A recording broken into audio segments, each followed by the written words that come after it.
jump to 2006.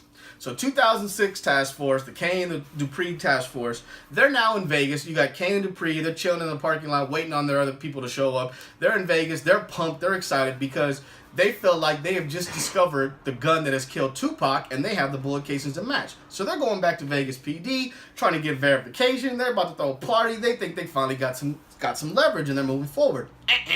Vegas PD is like, nope, don't match. This point, the ex-Compton PD dude is pissed, and he's mad. He's like, nah, you guys are wrong. I know we're right. And the other guy spots, I remember you. You're from the Compton PD that was right. That's no point. He goes, this is correct. I know this is correct. I know that you guys are wrong. Basically, Vegas PD stonewalls them. They don't feel like they have the proper evidence, and they don't feel like it's the correct gun. So now the team is just in shambles, and they're just like defeated again. They've gotten to all these places, and each time they get to something they think they move forward, they get stonewalled. So now Blondie, the sheriff, he's done. He's pissed off. He can't stand this. He doesn't like the way the direction's going. He says, I'm out. I'm going back to the sheriff's. I'm done with this nonsense. I'm out. So now the team is really starting to mess up because now they're starting to dissolve one by one. Next time you cut to it, you got Kane, who's got to meet with the brass, and now he's got to meet with the old detective Brian, he was a part of the 98 team, who was around Poole and helping him with the Perez case. I think he's lieutenant now. That's why I think his actual lieutenant is title is lieutenant. Lieutenant Brian and him are going to the brass of the LAPD, I guess, like their round table. But as they're walking in and they're about to stand down, he's like trying to tell them, like, look, man, this is a different meeting. He goes, what do you mean this is a different meeting? He's like, yeah, we have to wait out here and let the room clear out. And I guess they had to let go of all the second level commanders in the police force so that none of them get any information about this very sensitive stuff, and they let them come out, and they go in the room and they meet with four guys, but the main one that's talking is Chief Braxton. Chief Braxton is the main chief talking, and he's basically asking for updates and information on where this case is going and what things are going, and he does not like to hear, he's not liking anything he's hearing from Kane because they don't really have any new information. They're talking about the Tupac murder. He's like, look, Tupac's mom is not the one suing the LAPD. Biggie Small's mom is the one suing the LAPD. You need to be on the Biggie Small stuff. So that meeting doesn't go good. Nothing good comes out of that. They're feeling defeated, and now they have to regroup. So the next time we see them together, the whole entire task force, minus Blondie, is back in the bullpen, and they're trying to figure out what angle they're going to take now to get moving forward. They basically come back to all the way around in a full circle and figure out that they need to go back after Keithy D. And their biggest thing that they feel like that they're going to get Keithy D on is basically, they keep stating, is once a drug dealer, always a drug dealer. So now they're going to stake this task force and the information they're trying to gain on Keithy D, and hopefully that this guy will be dirty and give them some information that they weren't expecting. So now they're staking out Keithy D and his location. So they go and they follow Keithy D back, and he's driving one of these clean ass 60s Impalas, and he's driving back to, I guess, like a shop. It looked like a chop shop, but it just looked like a shop. So they just kind of wait outside. He goes in, trades out like Impalas, and rolls out in a different Impala. So they're feeling like, they're just kind of like, what's with all these Impalas? It looks kind of weird. So they decide they're just gonna hold back and wait and kind of follow one of these Impalas, because I guess they're taking the Impalas and they're shipping them over to Virginia, each one individually. So they kind of let a cop do a traffic stop on one of these drivers that's driving the blue Impala. They bring the dog sniffing dog up, and bam, lo and behold, in the wheel well, it looked like at least a couple of kilos of cocaine in there. So now they got this big old package of cocaine, and they got this young kid who basically doesn't seem like he knows anything, and they got him. So they bring him in the interview booth, and they just start sweating him. They just start pushing all the buttons. They're scaring the mess out of him. They're telling him, you work for me. And basically, their whole idea is they're going to let him go, and now they're going to try to track Keithy D, and they're going to basically kind of go Rico on him and like try to get his whole operation so that when they come at Keithy D, they have every single piece in line, and they can shut him down in Virginia along with LA. So they're trying to go for the big home run, which requires Detective Kane to go back to his lieutenant and ask for more time, because he knows that it's just not going to happen overnight. So now they've gotten themselves into a bigger situation where they're banking everything on Keithy D. So it's very interesting to see where this 2006 task force goes, because every time they keep going closer, they get stonewalled at a lot of places. There was another scene in there with Josh Duhamel, Detective Kane's and his wife, and a conversation. I don't really understand that whole element and why they're bringing it in. I guess they're trying to humanize it and show that he's got struggles with his wife and family and trying to figure things out. I just don't feel like it really has a lot of bearings on this case because it's more about the detail and the work that goes into it and the things that happen. I don't know. That's what they want. I think they're kind of waste of scenes. No big deal. It is what it is. So that's the 2006 task force, and that's where we're at. So now we're back to Keith D again and monitoring his entire operation.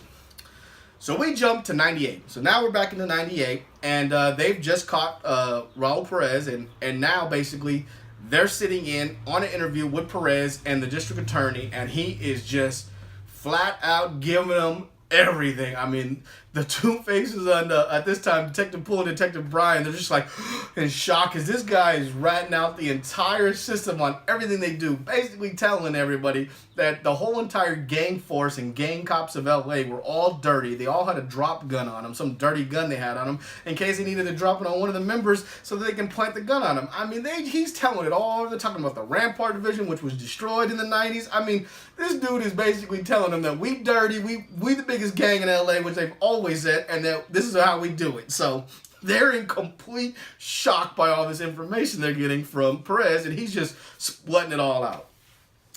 They go back to the office, and Poole's all amped up, and he's feeling good because they're, they've got Perez, and they've got him for everything. So now his ex-partner is there, Fred, and he starts basically just kind of like picking at him and trying to get some information regarding the whole case, how he's doing, how everything is. He's asking him questions.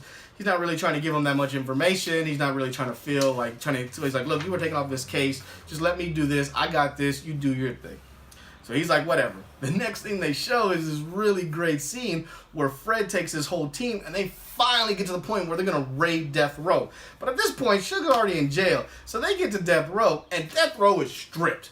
The whole offices, everything is taken off the walls, minus the murals of people and the big planes. They got all the TVs, all the freaking computers are gone. There's wires everywhere. There's busted bottles on the ground. And the only person at Death Row waiting for him is actual Suge's business partner and bodyguard, who's just sitting there chilling and just waiting like, oh yeah, I'm here, and waiting on everything. I will give a shout out to Mr. Gio from Hollywood Unlocked. Been waiting to see you on this show, man. Did pretty good in that one scene. I hope you get a lot more. Looking excited for that. I like that. But he was in that, and he just kind of talks about how he's not hiding anything, and he's willing to talk to any conversation. So they really don't get much out of that whole raid.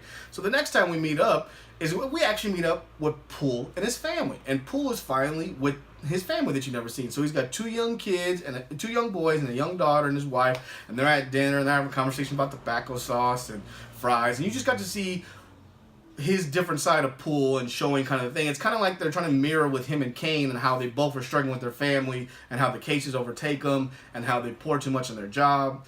That kind of deal, the whole police, and they're too dedicated. So they were just kind of giving this a thing, but you got to see his kids and how they're fighting for their dad and how everything's not going that well. So he's there and he's having a great conversation.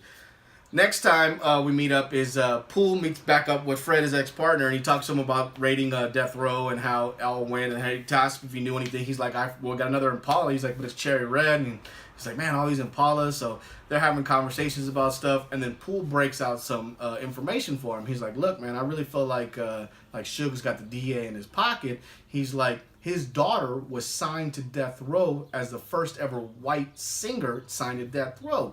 That's kind of a giant coincidence. So they kind of leave that there. That seems like a nugget that might be coming back, and he's just kind of like in shock that he knows this information, and they're just kind of going back and forth.